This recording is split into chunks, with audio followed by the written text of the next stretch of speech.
Hello and welcome back to Bits and Bobs. Today's video is all about the 1939 sixpence from the reign of King George VI, the coin we can see on screen now.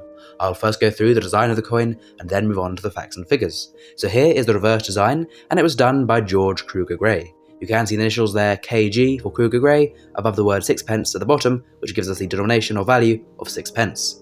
The main design there is a crowned royal cipher. We have the initials GRI. This stands for George Rex Imperator, Latin for King George, King and Emperor. This is then crowned with a lovely ornate crown to the top, and also to the top is a legend in abbreviated Latin. This reads Fid Def Ind Imp, and translates to English as Defender of the Faith, Emperor of India, of course again referring to King George VI. We then have the date either side of the initials there, 1939, the year the coin was struck, and then milling teeth or beads around the rim on both sides there to prevent the coin from being clipped or shaven so no silver can be stolen. And we are now here on the obverse of the coin, where we can see a portrait of King George VI.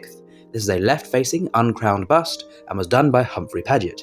The initials HP for Humphrey Paget can be seen below the king's portrait, and this is the only portrait of the king used on British coins during his reign. Around him you can see a Latin legend that has been abbreviated and reads Georgivus VI DG BR Omn Rex. This then translates to George VI, by the grace of God, King of all the Britons. This refers to his titles as monarch and how he's been chosen by God to rule. So there's the obverse and reverse design, and we'll now move on to the facts and figures of this 1939 sixpence, a coin minted at the Tower Hill Mint in London, where the Royal Mint was based between 1810 and 1975. The coin is composed of an alloy of two metals. It is 0.500 silver, so 50% silver, with the other half, the other 50%, being composed of manganese. These coins were debased from full silver or sterling silver in 1920. The weight though is unchanged still since 1816 in the introduction of the modern sixpence at 2.83 grams, with the diameter again unchanged since 1816 at 19mm, so a fairly small coin for the time.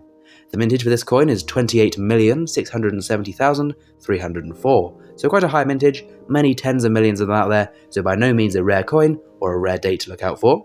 A sixpence piece is of course worth 6p. This is then 1/2 of a shilling, or 1/40th of a pound sterling, so there will be 40 of these coins, 40 sixpences to every pound.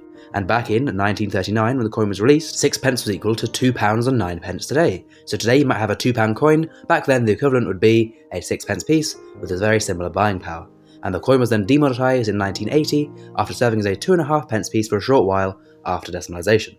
Now then, we'll move on to the value of a 1939 sixpence. A coin worth £1.75 in a poor condition, mainly due to the silver, £3 in fine condition, £10 in extremely fine, and £20 in uncirculated grade. So a fairly cheap coin even in all grades, in the highest grade still being only £20, not too expensive to get one, and a cheap coin to get in lower grades if you just need one to fill in a gap in your collection or date run. Please do comment down below if you have this coin, and as well, while you're down there, please do subscribe, as it helps the channel out greatly. Thank you for watching, and we'll see you again soon for some more coins in the future on Bits and Bobs. Bye!